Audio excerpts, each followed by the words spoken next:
I am genuinely grateful to be able to celebrate my 60 years as surrounded by colleagues, people who have the same love of their country and what that country stands for, or should.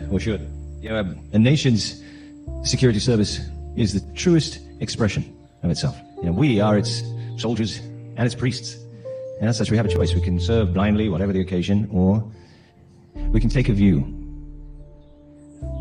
Know thyself. Episode 1 of The Night Manager Season 2 reminds us that this series has never been about loud villains or obvious evil. Instead, it thrives in rooms filled with polished glasses, polite applause, and words that sound noble, until you listen closely.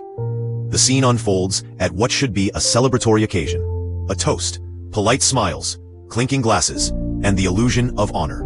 On the surface, it's a birthday celebration. 60 years. A milestone, but almost immediately, the tone turns darkly ironic. Someone jokes that after this, it's basically a funeral, and that single line quietly sets the mood for everything that follows. The man at the center of attention steps forward to speak. He thanks everyone for coming, calling the event auspicious, but there's a sharp edge beneath the gratitude. He frames the moment not as a personal celebration, but as a gathering of colleagues, people bound not by friendship, but by shared ideology. Shared loyalty, shared belief in what their country represents or what it should represent. That distinction matters. As he continues, his speech becomes less of a toast and more of a confession. He speaks about national security as the truest reflection of a nation's soul.